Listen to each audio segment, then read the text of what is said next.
Hey everyone, welcome back to Corporate Decoder, the place where we try to unravel the mysteries of those massive SEC filings. And today we have Bank of America Corporation's latest 10Q report for you.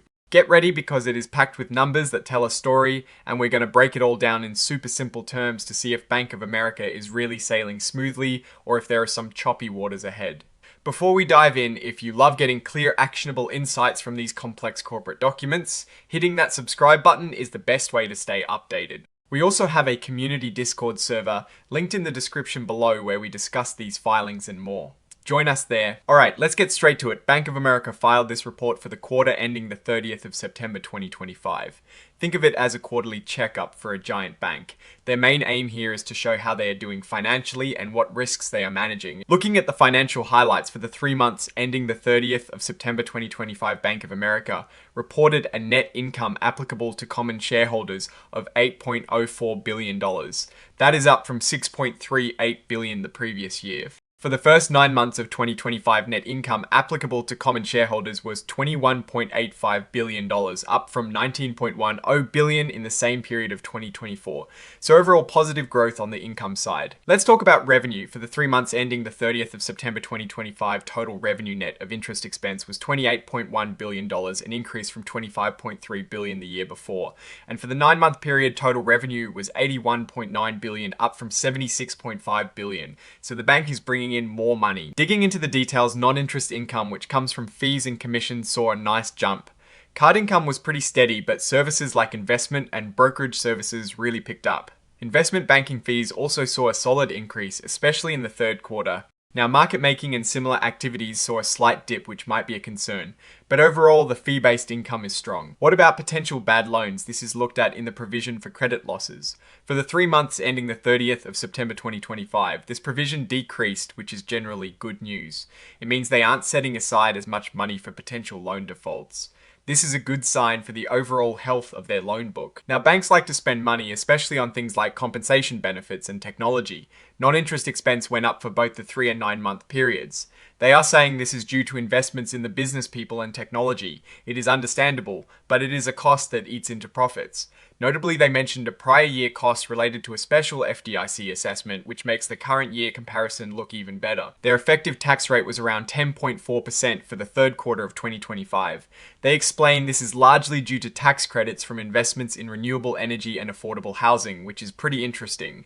They also adjust this rate to show what it would be without these credits, which they call the adjusted ETR. Let's look at the core banking business net interest income, the difference between what they earn on loans and what they pay on deposits. This also saw an increase for both periods. They mention higher deposit spreads and loan and deposit growth as drivers. Even though interest rates have been a factor, the bank seems to be managing this well. Now let's talk about how much capital the bank has to absorb potential losses. This is super important for banks. Their common equity tier 1 capital ratio is 11.6%, which is comfortably above the regulatory minimum. Their tier 1 capital ratio and total capital ratio are also strong. They are well above what regulators require, and that is a sign of a healthy and stable institution. Their risk-weighted assets, which is how regulators measure the riskiness of a bank's assets, increased. This is mainly due to client activity in global markets and lending in GWIM and global banking. While they are managing their capital well, an increase in risk-weighted assets is something to keep an eye on. Diving into the business segments, consumer banking showed strong net income growth driven by higher revenue and a lower provision for credit losses. Their net interest income increased due to higher deposit spreads and balances. Deposits themselves are up and they are seeing growth across all their lending products. Global wealth and investment management also saw an increase in net income. Their revenue is up primarily because of higher asset management fees thanks to rising market valuations and positive client flows. Client balances are also growing nicely. Global banking experienced an increase in net income mostly due to higher revenue, but this was partially offset by higher non-interest expense and a higher provision for credit losses. Investment banking fees were a particular bright spot here, showing significant growth. Now, global markets is where things get interesting and a lot more volatile. Net income increased, but revenue from market making and similar activities saw a decrease. This segment is very sensitive to market fluctuations, and while they are showing overall growth, it is important to remember the inherent risks in this business. The all other segment, which includes things not directly tied to the main business segments, reported a net loss.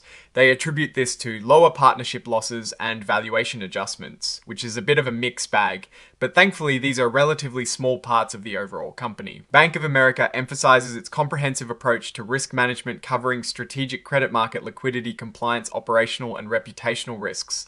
They have a strong framework in place and manage their exposures against a formal risk appetite statement. This is crucial for a company of this size and scope. Scroll liquidity risk option, their liquidity position seems solid.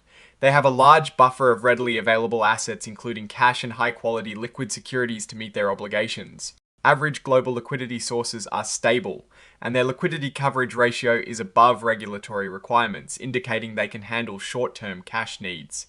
They also have a diverse funding base, primarily driven by a stable deposit base. Their securities financing agreements are massive, involving hundreds of billions of dollars. These are complex transactions, but they are managed with netting agreements and collateral to mitigate risk. Banks make a lot of promises to lend money in the future. Bank of America has massive loan commitments and also standby letters of credit and financial guarantees. These are important for their business, but also represent potential future obligations. They also have significant credit card lines, which are always available to customers. They also have representations and warranties obligations related to selling mortgage loans. While they have a reserve for potential losses, the amounts involved are not considered material to their overall financial health. The part of the filing that always gets attention is the allowance for credit losses. This is the money they set aside for potential loan defaults. Their total allowance increased slightly, and it is allocated across different loan types like credit cards, residential mortgages, and commercial loans. While overall credit quality seems stable, they are monitoring economic trends closely. Their net charge off ratio decreased, which is a positive sign. Now, taking a step back and looking at the big picture, Bank of America really is a financial colossus. Their income statement shows consistent growth in revenue and net income for the periods presented. They are clearly benefiting from a blend of core banking activities and strong investment banking and wealth management performance. The bank continues to invest heavily in technology and people, something I always like to see as it speaks to future growth. However, there are always risks. Their vast trading operations in global markets carry inherent volatility, and while they managed it well in this quarter, it is a segment that can swing significantly. They also have massive legal and regulatory matters they are managing, albeit with seemingly solid progress or manageable accruals. It is a constant tightrope walk for any financial institution of this scale. Their capital position looks very strong, well above regulatory requirements, providing a good buffer against unexpected economic shocks. While expenses are up, the revenue growth is outpacing it, which is the key driver behind their improved net income.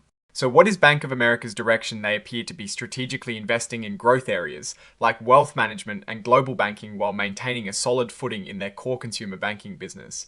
They are also navigating a complex economic and regulatory environment with what seems like prudent risk management. The numbers reported here suggest a company that is resilient and growing. What is your take on Bank of America's latest filing? Do these numbers give you confidence in their future performance? Let me know your thoughts in the comments below. If you found this deep dive useful, please give it a thumbs up and subscribe for more corporate breakdowns. And don't forget to join our Discord community linked in the description to keep the conversation going. Thanks for watching, and we'll see you in the next episode of Corporate Decoder.